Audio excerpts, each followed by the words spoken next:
Olá, sejam bem-vindos ao Papo de Paddock, nosso encontro semanal para falar de um esporte pelo qual a gente é apaixonado, o automobilismo. Vocês estão cansados de me ouvir falar que a gente sempre recebe grandes personalidades do automobilismo aqui no programa e hoje não poderia ser diferente. Particularmente é um ídolo para mim, referência no automobilismo nacional, já passou por diversas categorias, tem diversos títulos na bagagem. Chico Serra, seja muito bem-vindo ao Papo de Paddock. Obrigado, valeu. Chico, vamos voltar um pouquinho na sua carreira, começando o momento do kart, onde tudo nasceu. Você tem vários títulos já no kart aí, né? Sim, eu comecei no kart, na verdade, em 1972. Eu tinha 15 anos. E comecei naquela categoria júnior que tinha na época, né? Na época tinha a categoria júnior, novato, aquelas coisas, aí tinha PC e a POC, que era o piloto oficial de competição. Eu fiz um ano de júnior, aí eu passei para PC e aí eu passei para POC. Eu corri de kart, acho que foram 5 ou 6 anos. E lógico, eu fui campeão brasileiro algumas vezes, campeão nacional, campeão paulista, e em todas as categorias que eu participei. Como que surgiu essa paixão? Cara, foi um negócio que, como eu te falei, eu tinha 15 anos quando eu estreiei, mas eu andei de kart pela primeira vez quando eu tinha, foi no ano anterior, 14 anos. E eu não era muito ligado ao automobilismo, não. Eu não tinha...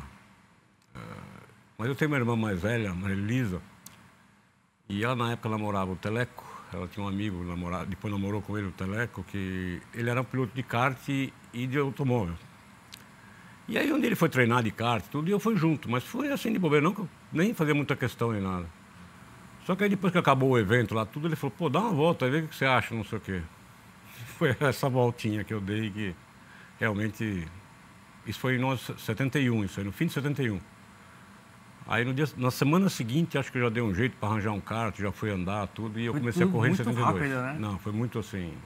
Do dia que eu experimentei pro dia que eu corri, acho que foi tipo 1 mês ou 2 meses depois. Você falou assim dessa paixão, a gente brincando aqui, mas aí nessa brincadeira sua, conquistou 4 títulos brasileiros e 2 títulos paulistas. Não foi brincadeira não, o homem foi firme. Muito legal. Foi uma época boa, porque kart é muito bacana, né? Kart, eu vou te falar, kart é mais que uma escola.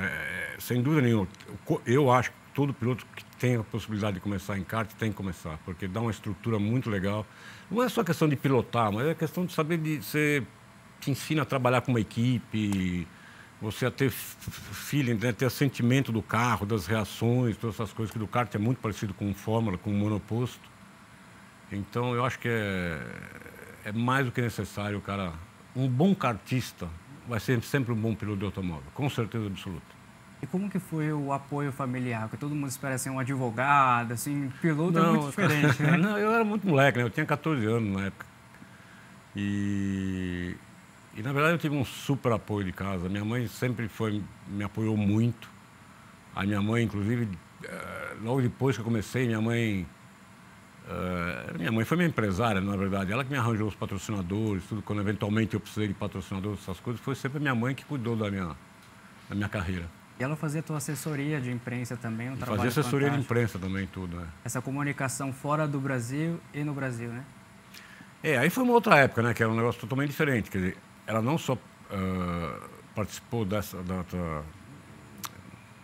aquisição dos patrocinadores, né? Da conquista dos patrocinadores, como também ela foi minha assessora de imprensa, porque na época que eu estava na Europa, a gente não tinha não tem a facilidade que tem hoje, né? Nós estamos falando de 40 e poucos anos atrás. Então era muito difícil. Para mim, passar o resultado do Brasil, eu tinha que pedir ligação para cá, era interurbano, nem não tinha celular, não tinha nem a descagem direta para cá. E aí eu passava o resultado da corrida, passava tudo que aconteceu com minha mãe e ela passava aqui para os jornais, para a televisão, para todo mundo. Quer dizer, era assim que era feito na época. A gente falou um pouquinho de estar fora, logo em seguida você já foi para a Fórmula 3 aí, já conquistando. Na verdade, espaço. O meu último ano de kart, que foi 76, eu comecei a correr de automóvel também. Eu corri de kart até o fim do ano, mas eu comecei a correr de automóvel, que tinha aquela Fórmula V, né? Que era a Fórmula Volkswagen. Tinha a Fórmula V e a Super V. E eu comecei pela Fórmula V. A minha ideia era fazer a Fórmula V e depois a Super V. E aí, se desse certo, ir para a Europa. Mas aí eu tive um ano super legal. Eu comecei, acho que eu perdi as duas... Acho que eu perdi as 2 primeiras corridas do ano, né? Porque eu não tinha acertado patrocínio nem nada. E aí eu comecei, acho que na terceira prova, com um carro que nós alugamos lá em cima da hora, tudo. E depois eu comprei um carro, aí eu fiz tudo direitinho. Mas aí já era quase a metade do campeonato. Mas foi um ano muito bom. Eu, mesmo assim, eu terminei disputando o campeonato. Nós fomos para a última corrida do ano, eu disputei o campeonato com o Plácido Iglesias. Iglesias não, Plácido... Acho que era Iglesias. E, bom, ele acabou sendo campeão e eu fui vice-campeão. Mas eu tinha poucas provas, né? Quer dizer, foi muito legal. E aí eu decidi ir para a Europa. Decidi pular uma fase aí. E fui explorar outras oportunidades também, né? Na verdade, é como eu te falei, o meu projeto era fazer Super V. Eu estava até conversando com as equipes aqui, tudo de acertar fazer Super V para o ano seguinte, que era 77 isso. Mas aí eu tenho um amigo que foi meu grande parâmetro, foi o cara que me ensinou muito no kart e no automobilismo, tudo. Mentor, assim, né? Foi meu mentor, não tenha dúvida, que era o Afonso Giafone. É o Afonso Giafone. E aí no fim do ano, o Afonso falou para mim: Chico, eu acho que você não devia fazer Super V, você devia ir para a Europa e correr de Fórmula Ford lá. Começa lá de Fórmula Ford e não sei o quê. E isso foi assim no fim do ano, quer dizer, e aí em menos de um mês, eu fui lá com minha mãe, conversamos com os patrocinadores, tudo, e decidi ir para a Europa, realmente. Eu voltei aqui fazer Super V e fui para a Europa. E você conquista um título muito bacana na Fórmula 3, como que foi esse momento para você? Não, a Fórmula 3 foi no segundo ano, né? Eu fui para lá na Fórmula Ford, que na verdade era a base do automobilismo na Inglaterra, e era a base onde realmente você tinha que começar. E aí nós acertamos assim tudo muito rápido, eu nem fui para lá para acertar com equipe nenhuma. O Mário Ferraris, que foi um piloto brasileiro que tinha corrido no ano anterior lá na Inglaterra, tinha corrido de Fórmula Ford na equipe Van Diemen, que era uma equipe de fábrica, né? Que era um fabricante de automóvel. E o Mário me deu uma ajuda. Ele falou: não, eu ligo para o Ralph, que era o dono da equipe lá, e vamos ver se a gente acerta. Bom, e foi assim, eu acertei o contrato com ele por telefone, quer dizer, o Mário acertou para mim, porque eu nem inglês falava. E eu fui, assim, totalmente no susto, quer dizer, eu acertei, e a Van Diemen no ano anterior tinha sido um ano muito ruim, por causa do modelo de carro que eles tinham, tudo. E aí eu acertei, por causa que o Mário falou para ir com essa equipe, tudo. E dei uma sorte que a Van Diemen fez um carro fantástico. Eu me entrosei super bem com a equipe, tudo. E foi meu primeiro ano na Inglaterra. E foi assim um ano que é difícil repetir. Foi muito bom. Eu ganhei acho que 20 e poucas corridas. Eu ganhei o campeonato inglês, o Mundial de Fórmula Ford, que era o festival, né? E aí foi meu primeiro ano lá. Foi fantástico o ano. Eu terminei todas as corridas que eu larguei, eu terminei nos pontos, tudo. E aí sim que eu passei para a Fórmula 3 no ano seguinte. Sentimento único, né? Você vem de um ano aí sensacional. Não, sem dúvida. Na época, na verdade, até pelo que o Mário me falou, Chico, você vai participar do Thousand Tours, que era o campeonato inglês, que é um campeonato, e realmente é um campeonato muito disputado, né? Porque tem todos os pilotos de base que estão... Por exemplo, você sai bem no seu país e você quer fazer automobilismo, você vai para a Inglaterra, que é o centro do automobilismo. Aí você começa na Fórmula Ford. Então era um grid assim, o grid era muito grande, o número de pilotos sempre foi muito inscritos, e era basicamente os melhores pilotos de cada país da Fórmula Ford lá, sabe? Então era muito competitivo, e os carros eram muito parecidos, tudo. Mas eu te falei, é lógico que eu fui muito bem, eu me entrosei lá muito bem, tudo, mas o carro era fantástico, a equipe, foi muito bom para mim o ano, quer dizer... Eu não tinha, por mais otimista que eu fosse, eu não teria nunca uma expectativa de chegar lá e ganhar o que eu ganhei de corrida e os campeonatos, tudo. Quer dizer, foi muito bom. Chico, como que foi o processo de construir relacionamentos? Você não vem de um berço do automobilismo, então requer um relacionamento maior, toda uma rede de contatos. Como que é esse processo? Mas aí, por exemplo, é lógico que 50 anos que eu tive de carreira, eu tive diversas equipes, todas. E tem algumas equipes que não interessa a base que você tem ou do sucesso que você teve, não sei o quê. É gente, né? É fator humano, é relacionamento. Então tem horas que você não entrosa com a equipe, não tem não tem uma afinidade assim com a equipe, não dá certo. Mesmo sendo uma equipe boa, tudo, mas não é não é para você ali o ambiente, ou não deu certo. Então o negócio você tem que realmente construir, fazer acontecer esse relacionamento, entendeu? Tem que dar certo isso aí. Senão, pode ser um fantástico piloto, uma fantástica equipe, mas se não tiver essa entrosação entre o piloto, com o chefe de equipe, com o desenhista, com o engenheiro, com o projetista, não vai funcionar. Não vai acontecer, entendeu? E aí, por exemplo, é isso que eu falo, por exemplo, o kart é uma base muito legal para isso, entendeu? Ela te ensina a ser ela te ensina a ganhar, a perder no kart, né? Esse trabalho com a equipe, entendeu? Esse relacionamento com os mecânicos, todo mundo, isso é muito legal. Cria uma maturidade ali. Exatamente. Eu acho que é muito, por isso que eu digo, é muito legal o kart, porque ele te ensina muito isso. Quando você sai do kart para ir para começar o automobilismo, tudo, que aí o negócio tem que ser mais rápido, né? Porque no kart você fica alguns anos. No automobilismo você tem que ir mudando de categoria. Então eu acho que é muito importante você já ter essa base, entendeu? Para você saber como que você tem que trabalhar, para saber como que tem que direcionar a sua carreira, tudo, entendeu? E numa escadinha, você sai da Fórmula 3 e vai para... Antigamente era mais... tinha mais um cronograma assim certinho. Você sabia que você fazia kart, você fazia Fórmula Ford, você fazia Fórmula 3, Fórmula 2 e Fórmula 1. Hoje em dia não funciona mais assim, né? Quer dizer, agora está começando a voltar, né? Os pilotos estão vindo da Fórmula 2 para a Fórmula 1. Mas teve uma época aí, há pouco tempo atrás, que a Fórmula 3 e a Fórmula 2 ficou muito bagunçada, tudo. Então estava vindo piloto de um monte de categorias fora da Europa, assim, fora da Inglaterra, ali, que é o centro, realmente. Aí mudou muito, ficou talvez mais fácil, quer dizer, tinha mais portas para sair, mas também tinha mais lugares para competir, entendeu? Quer dizer, do mesmo jeito que ficou mais fácil, ficou mais difícil. Mas hoje é isso, né? Hoje o cara tem que sair bem na Fórmula 3, na Fórmula 2, e aí é que nem o Bortoleto fez agora, você vê, ele foi fantástico, ele foi campeão de Fórmula 3, foi campeão de Fórmula 2 e ele foi para a Fórmula 1. Então acho que esse é o caminho, quer dizer, não tem isso. Mas você tem que ter sucesso nas categorias, senão é praticamente impossível você conseguir entrar lá, entendeu? Acredito que esse é o processo, não diria natural, mas o que deveria ser para a gente ter pilotos talvez mais maduros para quando chegar numa Fórmula 1, por exemplo?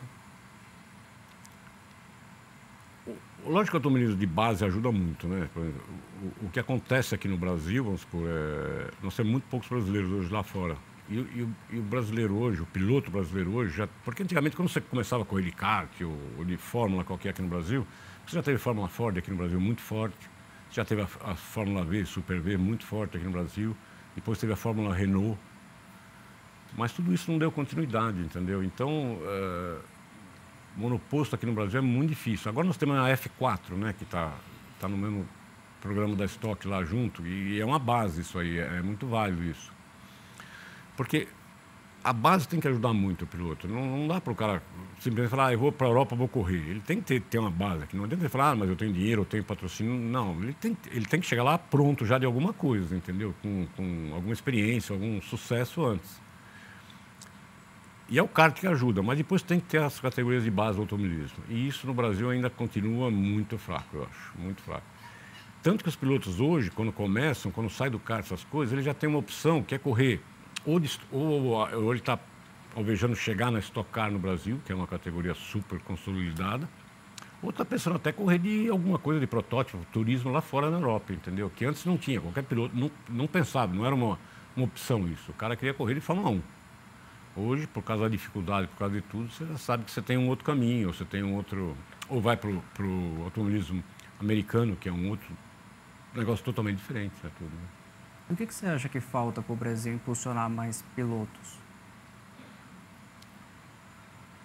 Eu acho que é o que eu falei, é o automobilismo de base. Falta isso, falta, lógico, você vai falar de apoio de patrocinadores, não tem jeito de não ter, entendeu?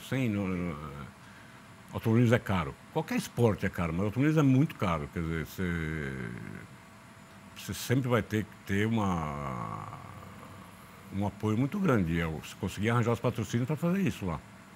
Porque aquelas aventuras que a gente ouvia dizer, o piloto foi sem dinheiro, tudo, isso é praticamente impossível. Você não consegue nenhuma como é que eu falo, nenhuma categoria, uma equipe, alguma coisa, nem que seja de base lá, alguma coisa, sem dinheiro. Você tem que ter alguma estrutura, entendeu?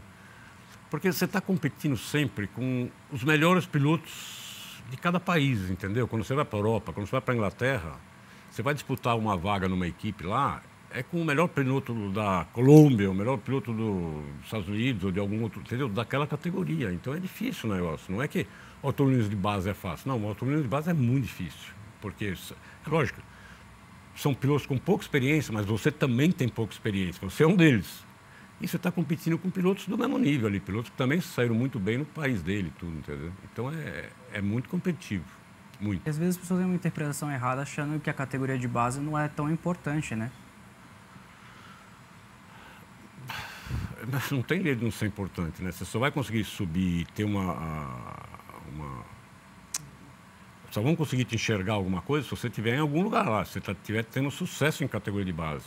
Ninguém chega na Fórmula 1 ou em outra categoria, assim, final, alguma categoria top, se não tiver, tem que vir de algum lugar, entendeu? Não adianta você ter uma sacola de dinheiro atrás, você não vai chegar em lugar nenhum se você não tiver algum sucesso para onde você quer chegar. Senão não adianta. Chico, voltando um pouco para a sua carreira, como foi a oportunidade de correr na Fórmula 1? Então, aí eu fiz Fórmula 3 lá, eu fui campeão de Fórmula 3 depois em 79. Na época, teve alguns pilotos que pularam a Fórmula 2, depois da Fórmula 3 foram direto para a Fórmula 1. Na época eu tinha uma negociação com os Fittipaldi, né, que eles tinham a equipe na época, mas aí surgiu um negócio que eles estavam comprando aquela equipe Wolf na época, e aí veio atrelado o Keke Rosberg veio junto com a equipe, entendeu? E o Emerson estava correndo ainda, tudo, então não surgiu a oportunidade, senão eu teria começado em 80. Mas aí nós continuamos conversando, aí em 80 eu fui fazer Fórmula 2, e aí no fim do ano, sim, aí eu estava pronto para a Fórmula 1, e eu conversei com algumas equipes todas, e acabei acertando com a equipe Fittipaldi na época, que era eu entrei no lugar do Emerson, o Emerson se aposentou e eu entrei no lugar dele. Em 1982 você marcou seus primeiros pontos no GP da Bélgica. Você lembra desse momento? Qual que foi a emoção? Lembro, eu te falar, essa corrida lógico foi uma corrida marcante, porque não só foi meus primeiros pontos, mas foi a corrida que foi em Zolder essa prova, e foi a prova que morreu o Gilles Villeneuve, que ele morreu na classificação, né? O Gilles era um dos pilotos de ponta ali, ele guiava pela Ferrari e tudo. E ele teve um acidente muito feio durante a classificação e ele faleceu. Morreu na pista mesmo, né? Que não... acho que até hoje é assim, né? A morte nunca é na pista, né? Sempre levam para o hospital essas coisas, mas ele morreu na hora lá, lógico. E foi um negócio muito marcante, lógico. E na corrida, isso foi no sábado, e no domingo eu marquei meu primeiro ponto. Apesar de um fim de semana difícil... Quer dizer, foi um semana difícil, mas era uma época difícil, né? Hoje, por exemplo, é muito raro você ter um acidente fatal hoje na Fórmula 1. Tá virando quase impossível isso aí, pela segurança dos carros e principalmente pela segurança das pistas. Elas mudam demais, as pistas evoluíram muito isso. Na minha época, um pouquinho antes até, que era pior ainda, era pelo menos, sei lá, um piloto por ano tem um acidente fatal lá. Era um piloto por ano que a gente sabia que... Esse mesmo ano aí que morreu o Villeneuve, morreu o Paletti também, que era um piloto italiano que guiava pela Osella, morreu no Canadá. Morreu... Teve mais mortos ainda, eu nem lembro, para te falar a verdade, quem foi, mas não era muito fácil, não. A gente começava o ano com 20 pilotos no grid, quer dizer, 22 largavam na época, né? Porque chegou a ter 26, 28 pilotos, que tinham mais equipes. A gente sabia que pelo menos 2 pilotos não estariam lá no fim do ano, entendeu? Porque os acidentes eram muito mais...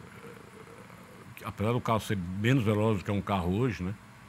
Mas a segurança das pistas era totalmente diferente do que é hoje. E não tinha o halo também, né? Não tinha o halo... Não tinha nada, era totalmente diferente. Tinha o Santo Antônio só e pronto. Mas era um carro totalmente diferente do que é hoje. Hoje é um carro muito... Um Fórmula 1 hoje, apesar da velocidade e tudo, é um negócio muito seguro, assim. O carro é muito forte. E as pistas também mudaram muito, né? As pistas são muito seguras hoje, entendeu? A segurança foi uma evolução muito grande na Fórmula 1, muito grande.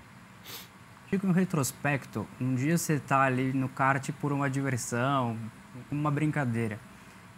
Dias depois, entre aspas, você está na maior categoria de automobilismo mundial. Como é que você avalia isso? Por exemplo, eu me dediquei, eu sempre corri assim... profissionalmente. Desde a minha primeira corrida de kart, eu era um profissional do kart, vamos supor assim. Porque eu sabia que era aquilo que eu queria fazer e que E eu me dediquei para isso tudo. E eu sempre tive vamos supor, a certeza que eu chegaria na Fórmula 1, entendeu? Não é que eu, puta, se um dia eu conseguir, não. Eu não pensava muito nisso. Eu sabia que eu ia chegar na Fórmula 1. Deu certo, cheguei. Mas é lógico que mas é um negócio que na hora, porque você vem crescendo dentro do automobilismo. Não é um negócio que aconteceu de dia para noite, entendeu? Então é um negócio que você vem evoluindo, se preparando, tudo isso. Quando acontece, é meio que um negócio assim, que você sente um negócio meio natural, entendeu? Na verdade. Não é que você, nossa, eu estou na Fórmula 1, fica deslumbrado, curte aquele momento. Não foi assim que aconteceu, não. Mas hoje, pensando, realmente, foi muito legal fazer parte da Fórmula 1, ou do topo do automobilismo, por 2 anos e meio que eu corri de Fórmula 1, tudo. É lógico que eu não tive o sucesso que eu queria ter alcançado na Fórmula 1, independente se foi por equipes, o que aconteceu, mas lógico que eu gostaria de ter vencido corridas de campeonato de Fórmula 1, e eu não consegui. Então, isso é um negócio que ficou. Em 85, salvo engano, você teve a oportunidade de correr na Indy também, né?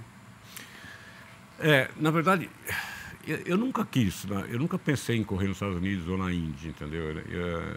Depois que quando eu comecei minha carreira lá na Inglaterra e na Fórmula Ford e tudo, eu nunca tive uma segunda opção, assim, eu nunca pensei numa alternativa em correr de turismo, ou correr daquilo, ou ir para os Estados Unidos, eu nunca pensei nisso.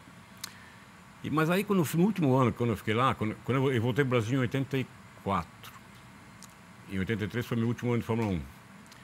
No fim do ano, eu fui convidado para fazer uma corrida de protótipo lá. Eu corri pela Porsche, aquele Porsche 956, um protótipo grandão. Hoje eu vou te falar, gostaria muito de ter curtido, focado nesse negócio e ter corrido nisso aí. Mas na época eu fui porque eu estava sem correr, entendeu? Eu tinha parado com a Fórmula 1 e tudo, e eu fui participar disso aí. Mas é uma categoria muito legal, os protótipos são muito bacanas. Mas não me interessava na época realmente. E aí eu voltei para o Brasil, aí eu comecei a correr de marcas aqui no Brasil, e aí no meio do ano, acho que foi, o Morris Nunn, que era dono de uma equipe de Fórmula 1, que era a Ensign, ele tinha fechado a equipe dele de Fórmula 1 no fim de 82, 83, não sei. E ele foi para os Estados Unidos, trabalhar nos Estados Unidos. E aí ele montou lá uma equipe, que na verdade nem sei como é que chamava a equipe, mas ele montou com a base do carro que ele tinha de Fórmula 1, sabe? O monocoque ali e tudo. E ele fez um carro de Indy. E aí ele me ligou aqui, eu tava morando no Brasil, nunca nem pensei no Morris não, ou nada dele, tudo. Aí ele me ligou. E aí falou, Chico, eu estou construindo um carro aqui, o carro vai ficar pronto agora, e você tem interesse em correr? Me ficou totalmente surpresa.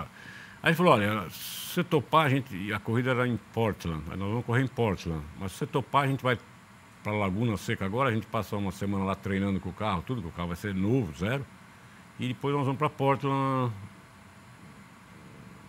Aí ele falou, eu não sei a continuidade disso, isso é um projeto que eu estou fazendo agora, não sei depois se eu vou conseguir fazer as coisas, patrocínio, essas coisas.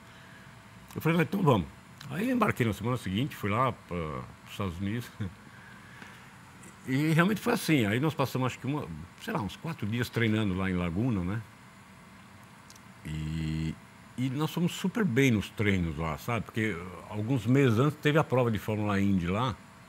E lógico que nós pegamos os tempos que viraram lá e tomamos como base. E os tempos que nós viramos lá no último dia foi muito competitivo em relação aos tempos que tinham virado. Estava super bem, a gente estava super empolgado tudo. Aí nós fomos de lá para Portland, que era onde ia ter corrida. E Portland é um circuito que é meio rua, é um misto ali, né? É pista e pega na rua também tudo. Então é um circuito que é fechado, não é para treinar nem nada. Aí quando nós chegamos lá, o carro não passou na vistoria. Nossa. Porque tem uma vistoria pré-corrida, né? Tinha um monte de coisas das laterais que tinha ali com aquela asa, tudo que não passou, que estavam erradas as medidas estavam erradas para a categoria. Teve que modificar o carro ali, entendeu? E era um carro novo, né? Era um carro totalmente novo. Mas só que isso aí mudou muito o carro. O carro ficou... ele perdeu demais pressão aerodinâmica, tudo. O carro foi modificado ali na hora, tudo, e realmente o carro não ficou bom, né? Mas aí nós fomos mesmo assim, nós corremos lá Mas aí eu lembro, eu não classifiquei bem, eu classifiquei acho que 20ª, alguma coisa, não lembro que lugar, mas na corrida até que vinha vindo bem o carro, tudo, acho que eu estava em 10º, 11º. E eu, na volta, 2 voltas antes de eu fazer o pit stop de reabastecimento, tudo, acabou o combustível na pista, cortou o combustível na pista, tudo, e eu parei. Quer dizer, não terminei a corrida. Aí eu conversei com o Morris depois, ele falou: Chico, vamos fazer o seguinte, eu vou ver se eu consigo colocar as coisas tudo junto aqui de novo, consigo arranjar patrocínio e tudo, e aí eu gostaria que você fizesse mais alguma prova aqui com a gente, tudo. Eu falei: tá bom. Mas aí não deu certo, ele não conseguiu juntar o patrocinador, as coisas que precisava lá, e ele fechou o negócio dele e foi trabalhar na equipe Penske lá. Inclusive ele trabalhou com o Emerson, ele foi engenheiro do Emerson na época, quando o Emerson, não sei se foi quando o Emerson foi campeão ou não, mas ele era engenheiro do Emerson. Bacana. O Chico, tem muita diferença de um carro de Fórmula 1 para um carro de Indy? Tem, muito.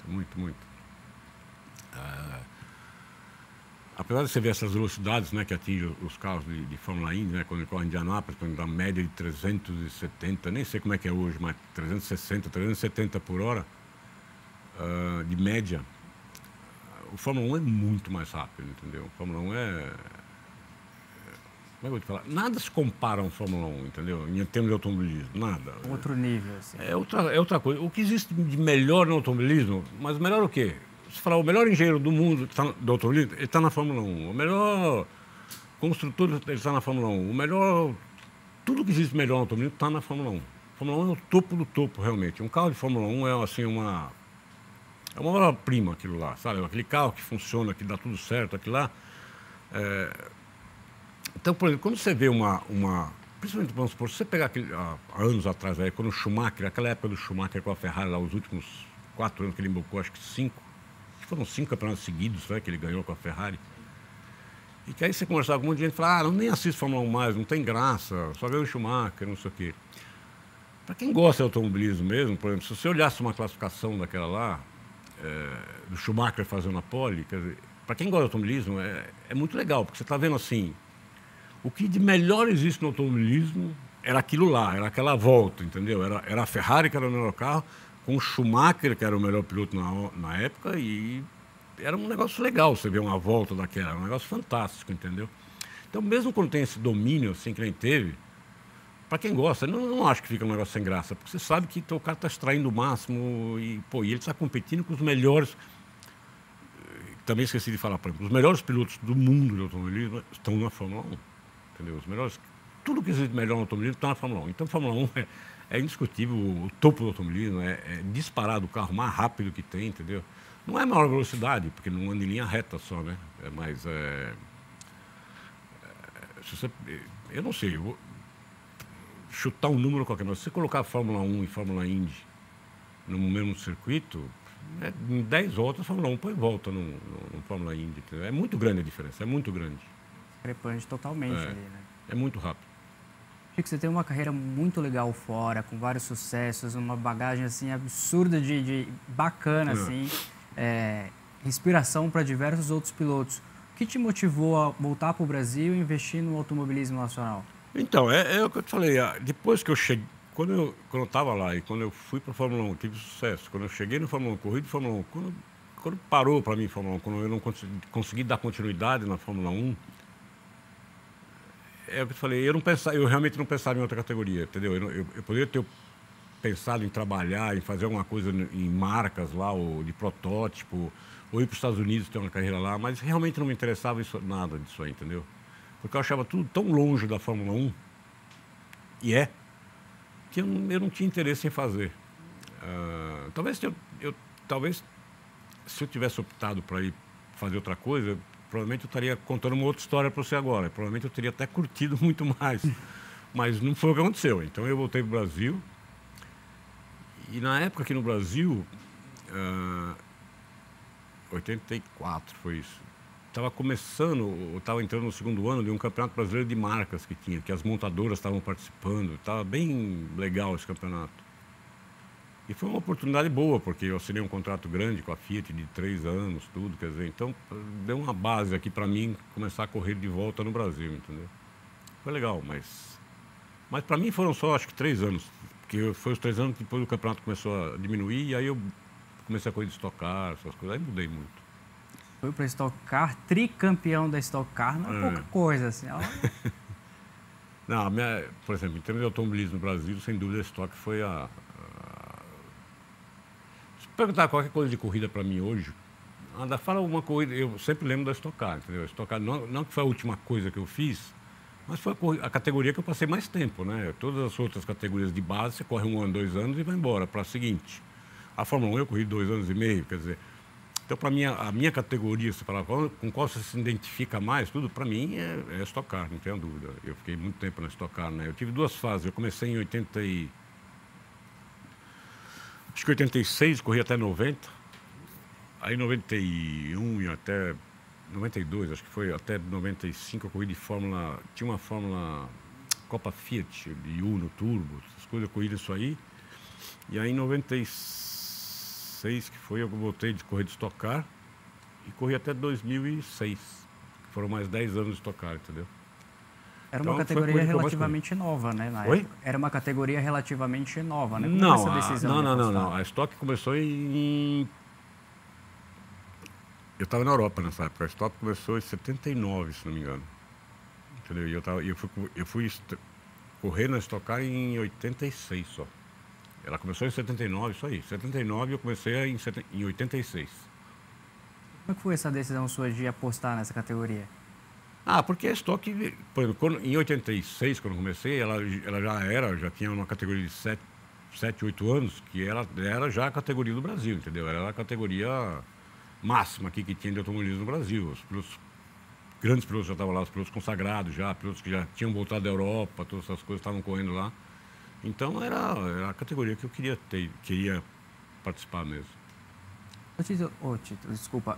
Chico, como você atribui a sua sequência de vitórias na Stock Car? Foi um bom momento como boa equipe? Como que você avalia?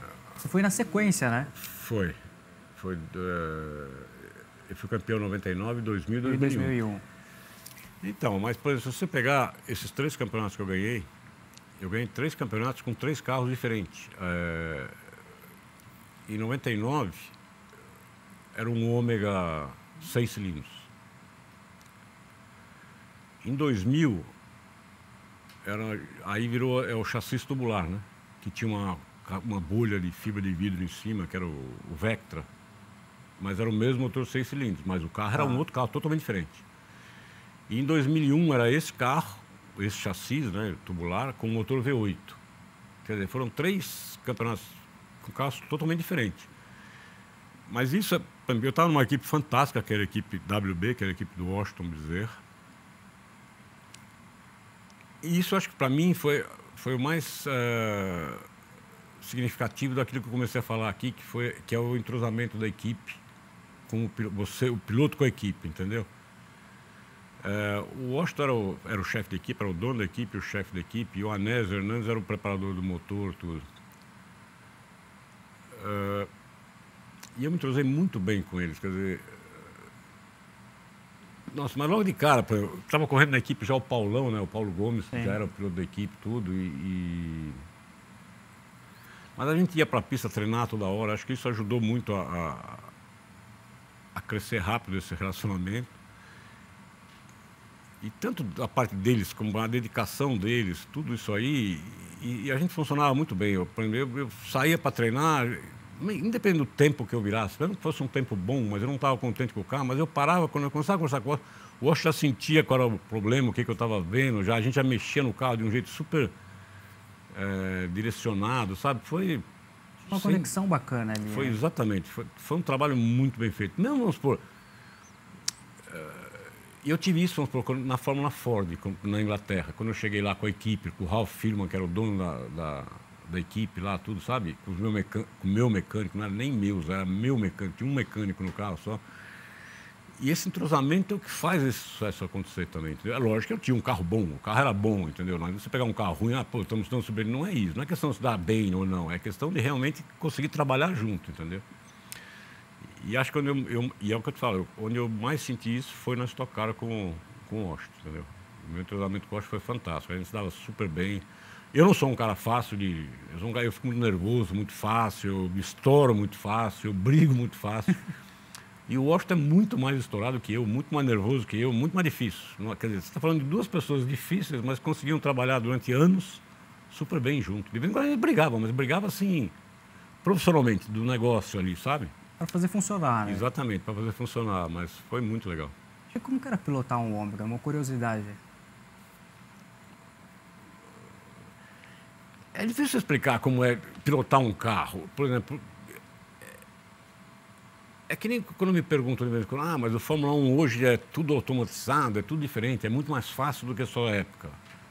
Não tem, não é. Por exemplo, é lógico que o Fórmula 1 hoje, o câmbio, você muda de marcha aqui, você tem direção hidráulica, você tem... É muito diferente. Na minha época, o volante era extremamente pesado, porque o carro usava muito castro, o pneu era muito largo, quer dizer, era muita pressão.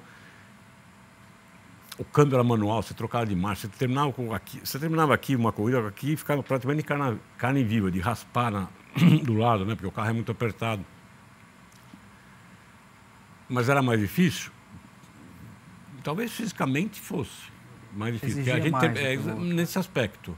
Mas não era mais difícil guiar um Fórmula 1 do que é hoje. Vamos por hoje um Fórmula 1 chega... Se você pegar por base, na minha época, um Fórmula 1 devia chegar aqui em Interlagos, no fim da reta, estou falando, uma placa lá no fim, a uns 300 por hora. E você frearia na placa dos 100 metros, mais ou menos, para fazer o S do Senna ali. Hoje um Fórmula 1 chega aqui a 350 por hora e você freia na placa dos 50 metros. Quer dizer, a exigência hoje, em termos de concentração, é totalmente diferente. É um outro requisito. Te exige muito mais coisas, não é aquela força física, mas em termos de concentração, de adaptação com o carro. Hoje, na minha época, por exemplo, eu mudava de marcha e conseguia controlar o balanço de freio do carro. Ou a barra estabilizadora. Só, é o que a gente tinha. Hoje em dia, quando você olha um painel, um volante de um Fórmula 1, você tem aqueles botões, é uma coisa inacreditável a quantidade de coisas que tem para regular no carro durante a volta, coisa que você tem que mexer, tudo isso, entendeu? Então, exige muito mais hoje em termos de concentração, de dedicação ali, do que na minha época. Na minha época era um negócio teoricamente mais fácil, porque era muito mais esforço físico do que é hoje. Mas é isso. Então, mas, na verdade, você perguntou do Ômega. Então, é isso que eu estou falando. Mas quando você está guiando aquilo lá, era o máximo que você tinha na época, entendeu? Era o que era. Por exemplo, sei lá, daqui uns anos a Fórmula 1, o carro de hoje da Fórmula 1, daqui uns anos também vai ser meio, sei lá, medieval. Mas é assim que funciona. Por exemplo, eu lembro quando eu fui correr nos Estados Unidos de Fórmula Indy, na minha cabeça eu era um ex-piloto de Fórmula 1, eu ainda era um piloto de Fórmula 1 que lembrava da Fórmula 1 como era tudo. Eu estou falando um ano e pouco depois. E quando eu olhei o Fórmula Indy lá, era um negócio assim, muito rústico em relação à Fórmula 1, entendeu? Era um negócio assim... Como é que eu vou falar? Não é que é ultrapassado, porque era o carro deles lá na época, tudo, mas era um negócio assim, muito rústico realmente, um negócio muito básico em relação à Fórmula 1, entendeu? Até a NASCAR, que é aquele sucesso, que é aquela categoria super forte, sim, com sucesso tremendo e não sei o que é nos Estados Unidos, a NASCAR colocou injeção direta nos motores há pouquíssimo tempo atrás, era carburador aquilo ainda. E isso não é por causa de dinheiro, não sei o que, isso é a mentalidade do americano. O americano faz show pro negócio, entendeu? Eles não estão muito preocupados com o lado técnico, eles querem o show, é o evento, não sei o quê. Porque mesmo o NASCAR é um carro, você olha aquele... É um carro muito antigo esse carro, é um carro muito...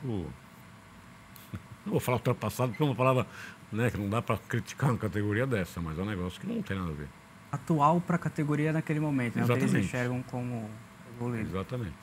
Chico, você falou do volante da Fórmula 1, a Stock Car esse ano está com carros novos, o volante é totalmente diferente, muito inspirado na Fórmula 1. Da sua época para hoje, como que você enxerga toda essa evolução da categoria?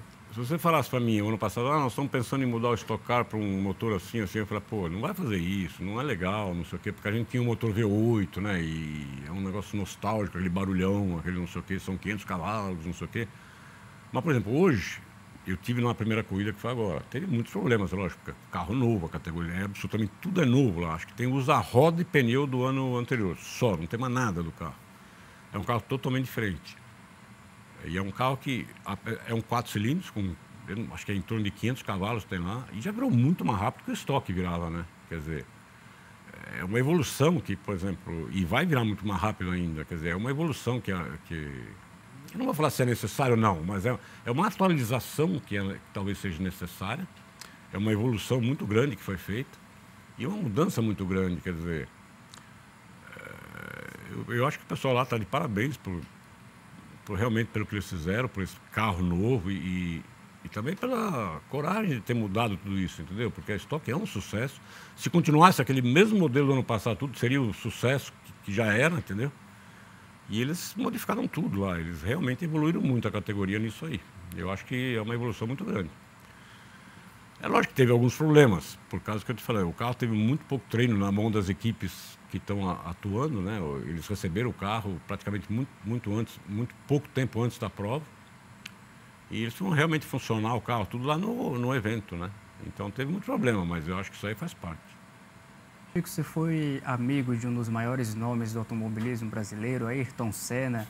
Queria que você lembrasse um pouco da história de vocês.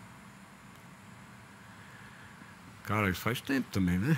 Como toda a minha história faz tempo. Não, mas a verdade é que o gozado é que a gente não era no começo do kart. Quando eu estava correndo de kart, o Ayrton começou. O Ayrton tinha 3 anos a menos que eu, 3 anos a menos. Então, quando eu estava no kart, quando ele começou a correr de kart, eu já era bastante tempo no kart, foi nos meus últimos anos de kart.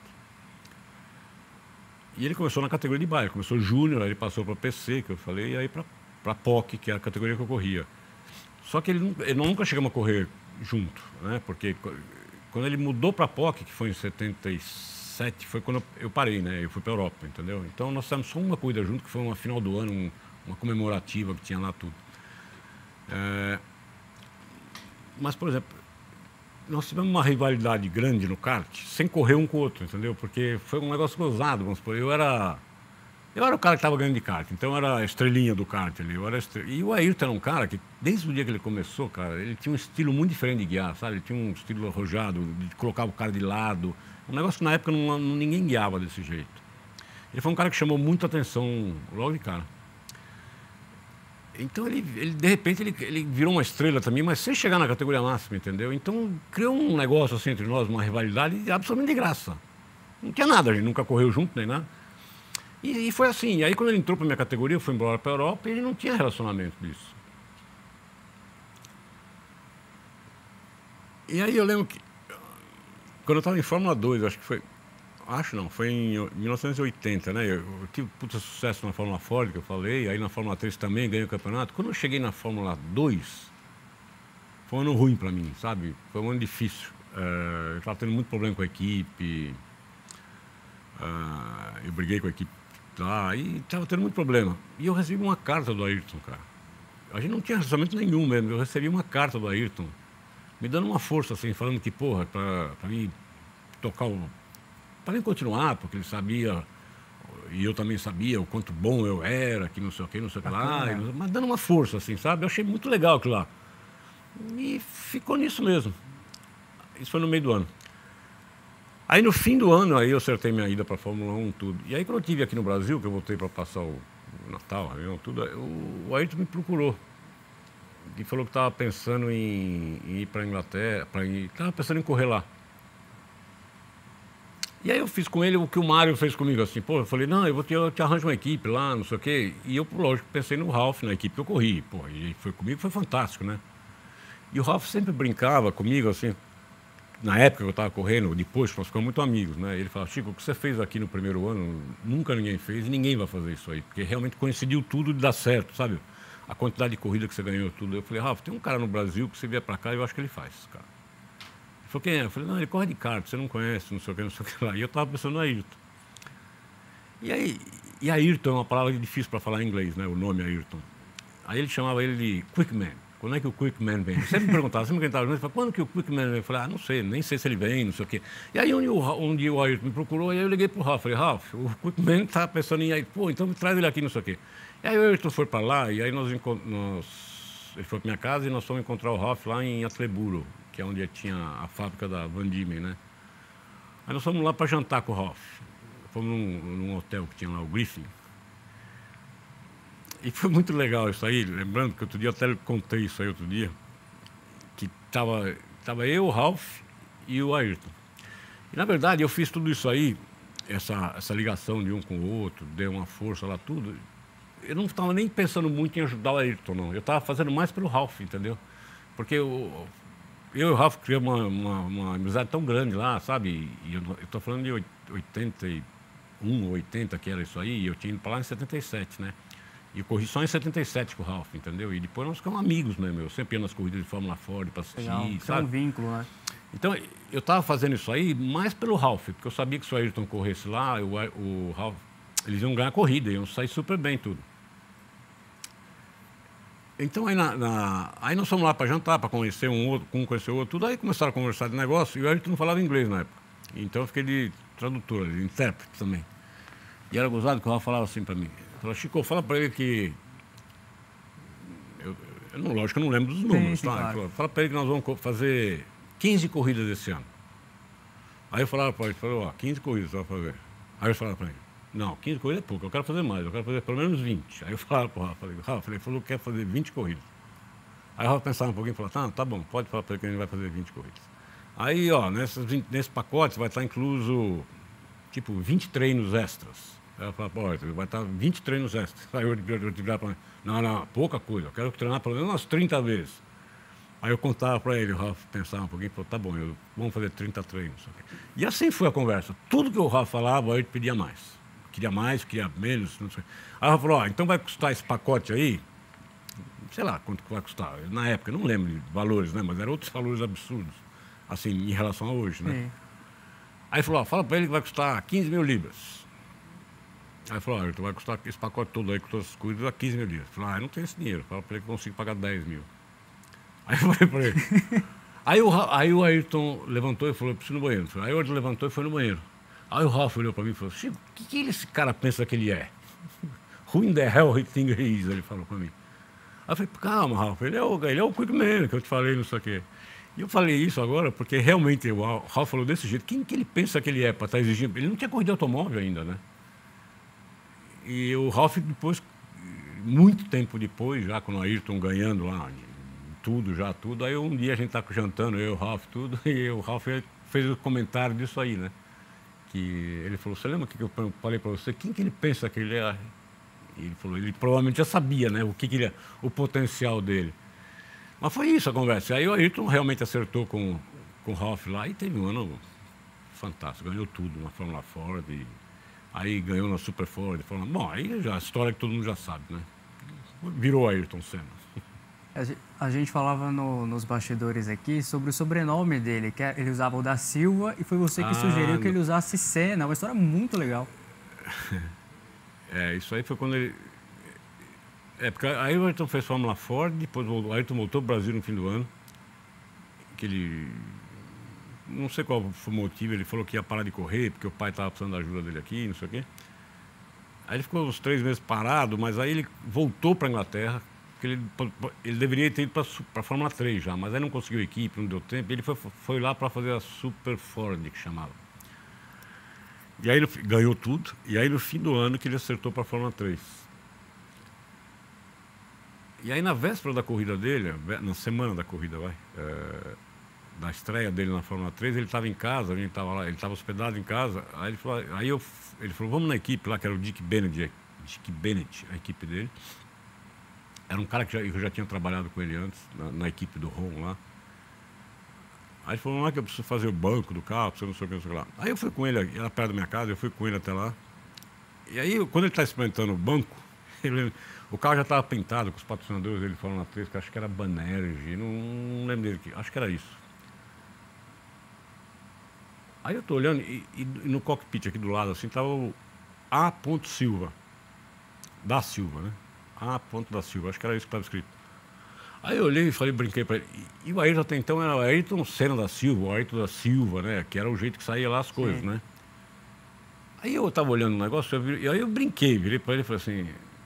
E eu chamava ele de Harry também, sabe? Porque Harry, o Ralf, na época, eu te falei antes no começo, que Ayrton era muito difícil falar. Então o Ralf começou a chamar ele depois de Harry. E eu também, aí emendou e eu também, até o fim, eu chamava ele de Harry, vai. Aí eu falei, Harry, posso falar um negócio, cara? Você precisa mudar seu nome. Ele falou, o que você está falando? Eu falei, da Silva, cara. Da Silva não vai ser campeão do mundo nunca.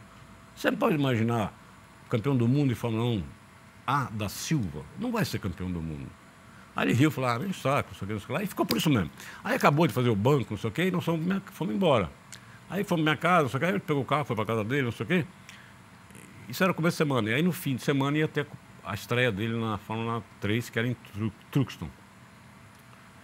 E aí eu saí de casa e fui para assistir a corrida dele direto.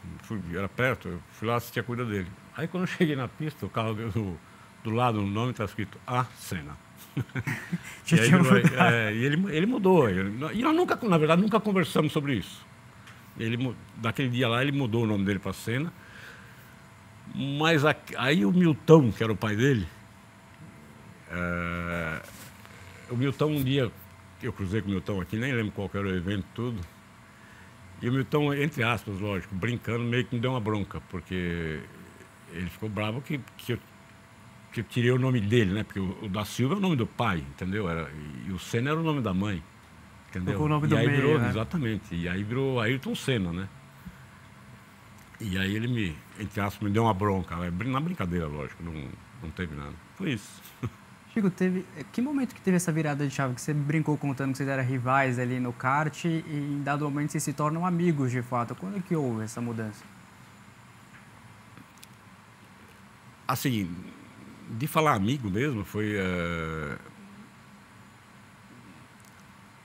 Depois que ele esteve lá, que nós acertamos, que esse jantar que eu te falei com o Ralf, tudo, nós acertamos as coisas lá, mas ele não era amigo, a gente tava lá de, né, assim... Aí depois, quando ele mudou para a Europa e começou a correr, tudo, aí sim, porque eu ia nas corridas dele, assistia as corridas dele, dava uma força para ele, essas coisas, então aí sim que começou uma amizade, entendeu? Ele foi em algumas corridas minhas antes também. Quando eu fui campeão de Fórmula 3, ele estava lá, na verdade, isso foi antes, mas ele foi para assistir essa corrida só. Mas foi só depois que eu já estava na Fórmula 1 já, que ele começou a correr lá, que a gente começou a conviver toda hora, a gente estava sempre junto lá, tudo. Foi só aí.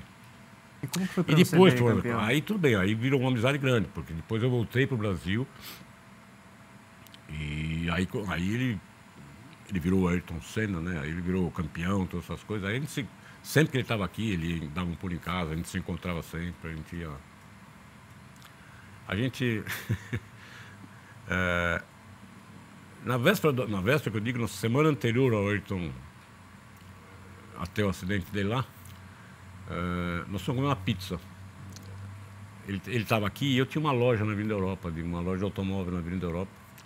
Aí ele me ligou, tudo, e falou, pô, vamos comer. Eu falei, tá, então passa aqui. Aí ele passou, me pegou, nós fomos lá na Cristal, pizzaria ali perto.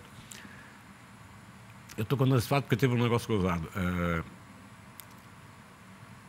Aí tava eu e ele só. Aí nós comemos uma pizza, lógico. Você entra na pizzaria, isso estou falando de 84, né? Quando ele morreu, né? 84 ou 94. 94. 94, né? 94, 95 ele morreu, 94. 94. Então, 94. Isso aí foi uma semana antes dele morrer. Aí nós entramos na pizzaria, aquele silêncio assim, para a pizzaria, né? Por causa que ele estava lá, não sei. Aí sentamos, comemos, não sei o que, não sei o que lá. Aí comeu uma pizza, ele comeu uma pizza, não sei o que, ele tomou um refrigerante, cada um, pronto. Quer dizer, se você fosse hoje, seria, sei lá, R$100 e poucos a conta, né? E eu brinquei e falei, você paga, não tem nem carteira, você paga hoje. Aí na hora de pagar a conta, ele pegou, tirou um cheque, completou o cheque, não sei o que, não sei o que lá. Aí ele virou de costas e começou a colocar o telefone no cheque atrás. Aí eu falei, por que você está fazendo isso? Aí ele falou, sei lá, depois dá um problema. Aí eu falei, aí, não vão nem depositar esse seu cheque, cara. Pode escrever o que você quiser, não vão nem depositar esse seu cheque. Eu falei, imagina, não sei o que. Aí pegou, pagou a conta e nós fomos embora. Muito tempo depois, agora, coisa recente, assim, 1 ano, 2 anos atrás, eu estava lá jantando lá, também comendo uma pizza lá de novo, e eu contei essa história lá para um dos sócios lá agora. E eu contei essa história. Ele falou, não depositamos, mãe, eu tenho esse cheque aí até hoje. Nossa, guardou todos esses anos. Gozado? E então, só contei isso aí para enfeitar um pouco, mas isso é real. Muito bacana toda essa história, Chico. E como foi para você quando você viu ele campeão mundial? Cara, eu acho que também foi, sabe, não foi um impacto ver o Ayrton campeão do mundo, entendeu? Era um negócio tão assim... Porque ele teve tanto sucesso antes, entendeu? Ele foi tão, assim, dominante nas categorias que ele participou. Ele foi dominante no kart, ele foi na Fórmula Ford, na Fórmula Ford 2000, na Fórmula 3. Aí ele entrou para a Fórmula 1, na equipe Toleman, né? Que era uma equipe pequena, não sei o quê. E as performances, os resultados que ele teve com aquela equipe, naquele terceiro lugar, o segundo lugar em Mônaco, o terceiro não sei aonde, quer dizer, aquilo lá foi tão representativo, a gente sabia que o Ayrton, assim que sentasse num carro competitivo, ele ia acontecer como aconteceu, né? Quer dizer, e a hora que ele foi para a McLaren, eu ainda brinquei com ele, cara, ainda falei para ele, falei, cara, você está sentado do lado do melhor piloto do mundo, que era o Prost na época, sabe? E, porra, ele superou o Prost de cara, entendeu? Quer dizer, era um negócio assim, não é um negócio que aconteceu, pô, de repente ele tornou, não, era um negócio que era mais do que esperado, entendeu? Infelizmente aconteceu o que aconteceu, porque senão teria muito mais títulos pela frente, aí não sei quantos, mas teria acontecido mais, sem dúvida. Chico, o Nicolas Giafone está nos Estados Unidos, não pôde estar no programa hoje, mas ele fez questão de mandar uma pergunta para você, vou pedir para a produção colocar para a gente. Chico, e você correu, né, muito tempo, durante muitos anos, você correu em diversas categorias, só que todo piloto tem aquele momento que você precisa clicar e falar, agora chega. Agora está na hora de parar, está na hora de aposentar. E eu queria muito que você falasse sobre o que te motivou a parar, o que te levou a parar. Foi uma falta de competitividade? Foi, acho que, você se sentindo já completo como piloto, como atleta e se sentindo bem para aposentar? Foi por causa do Daniel? O que te levou a se aposentar depois de tantos anos de carreira competitiva?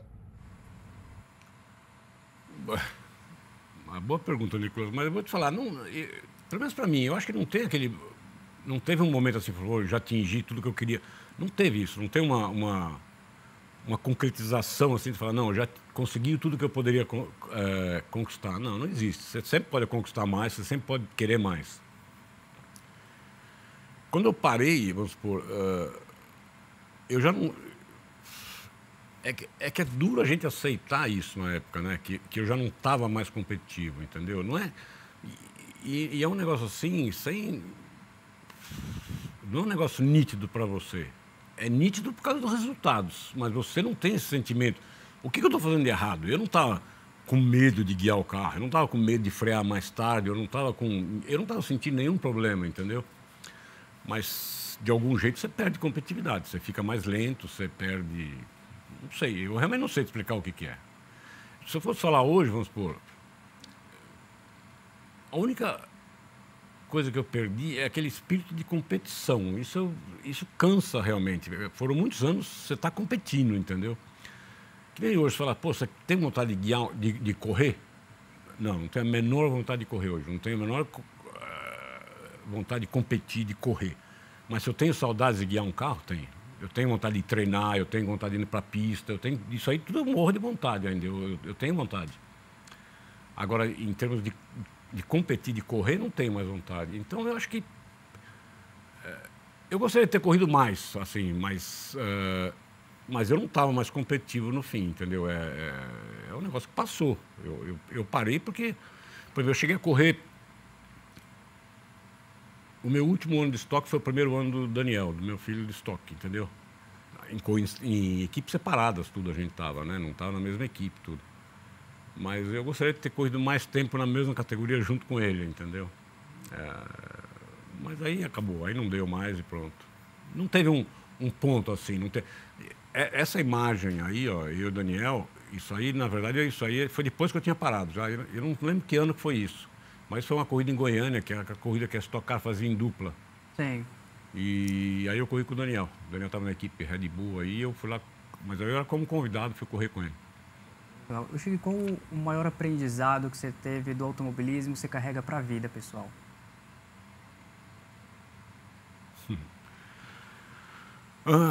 É conseguir... Cara, é tanta coisa que você aprende, né? Mas eu vou te falar, não é no automobilismo, é na vida, né? E é lógico que você participa de um... Eu estava participando de competição, entendeu? Então, desde a primeira corrida de kart até a minha última corrida, vamos supor, aquela sensação na largada ali, de ficar nervoso, aquelas coisas, não mudou nada. A primeira corrida de kart que eu fiz, até a última corrida que eu fiz da minha vida, aquela ansiedade, aquele nozinho, aquela borboleta aqui na... Aquilo lá deu sempre, sempre. Então, esse espírito de competição, esse mundo competitivo que você corre, e é lógico que não é um mundo que é sempre justo ou honesto.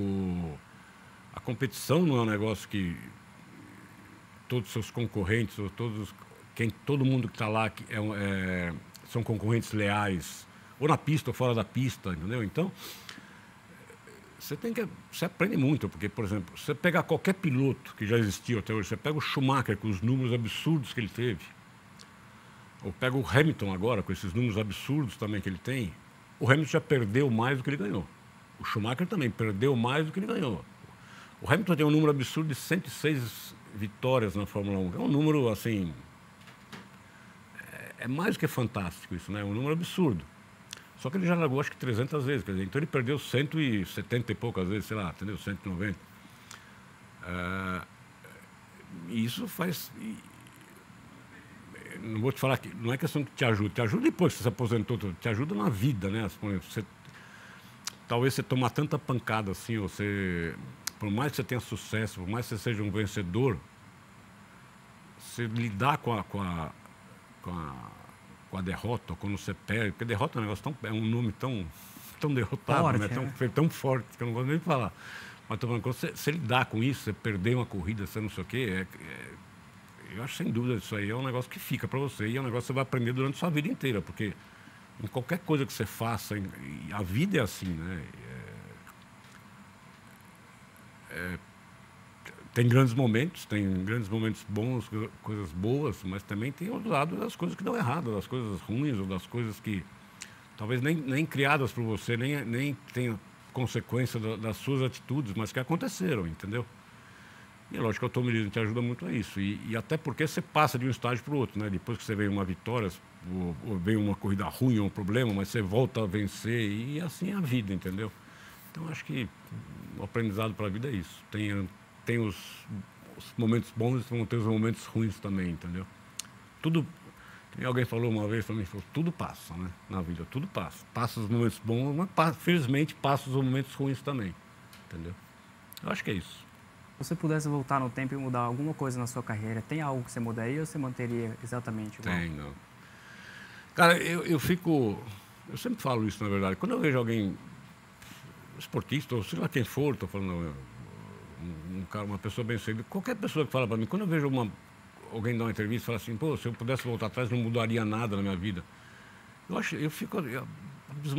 tão assustador, cara. Se eu pudesse voltar atrás, eu mudaria muita coisa na minha vida, entendeu? Eu vejo, lógico que todas as decisões que eu tomei na vida, decisões de carreira, decisões de posicionamento, decisões dessas de equipe ou de coisa assim, é lógico que eu errei muito na vida, como todo mundo. Então, lógico que se eu pudesse voltar atrás, daria para corrigir um monte de coisa, entendeu? Eu não queria exemplificar agora, mas é tantas coisas que eu poderia ter mudado, tantas coisas que eu poderia ter feito de um outro jeito que daria mais certo, ou decisões que eu poderia ter tomado que não foram corretas, que poderiam ir para o outro lado. Lógico que mudaria. Chico, a gente tem uma tradição aqui no programa, que eu quero muito que você participe, é o nosso quadro de convidados aqui, nos prestigiando com vamos lá. O seu autógrafo na nossa viseira aqui, ó. Tá, vamos lá. Tá filmando isso aí? Tá filmando, ó. Momento inédito. Ó, ficou muito bonito, ó. O pessoal mostrar, ó. Ficou muito bacana, obrigado. Prazer. Chico, foi um prazer tê-lo aqui no programa. Eu preparei aqui, acho que 4 folhas pra gente falar no programa. A gente não conseguiu, só tem 50 minutos, então quero convidá-lo a estar com a gente. 50 minutos falando? Falamos 50 minutos, quero convidá-lo a estar novamente aqui no programa. É um prazer, pode convidar que eu volto aqui, sim. Foi um prazer tê-lo aqui, muito obrigado. Falou, tá feito. Pessoal, vocês puderam notar que aqui na nossa mesa, ó, tem um certificado e um prêmio, eu quero mostrar para vocês aqui. A gente ganhou aqui, pessoal, vou dar um zoom aqui, ó. Certificado Top 3 Programas Mais Admirados da Imprensa Automotiva. É um troféuzinho aqui que eu recebi também de revelação do ano no setor automotivo. E eu quero agradecer a você que acompanha o programa, torce pela gente, assiste. Isso aqui, nada disso seria possível sem todo mundo que assiste, sem todo mundo que faz o programa acontecer. Eu sou só um rosto aqui, o Nicolas é só um rosto na frente do programa, mas tem muita gente aqui nos bastidores da produção que faz tudo isso ser realizado toda semana para você. Então, muito obrigado. Eu vou encerrar o programa com a reportagem que o nosso repórter Caio Capato fez lá na premiação. Tchau, até semana que vem. O mês de maio começou em São Paulo com um evento de grande nível, que premiou as grandes produções da imprensa automotiva na 7ª edição deste evento. E pra gente, eu acho que o mais importante é reconhecer e valorizar, uma coisa que a gente sempre fala, reconhecer e valorizar o trabalho dos jornalistas, porque o jornalismo é um pilar da sociedade, né? Sem o jornalismo, provavelmente não teríamos a sociedade que temos hoje. E ele também se torna um pilar para a construção do futuro da sociedade. E o Grupo Bandeirantes foi indicado em algumas das categorias. O Papo de Paddock do Band Esportes estava entre os melhores programas de TV e também de YouTube. É um sentimento único. Quando a gente construiu o projeto lá atrás, nós jamais imaginaríamos que hoje receberíamos um prêmio reconhecendo como top 3 mais admirados da imprensa automotiva nacionalmente.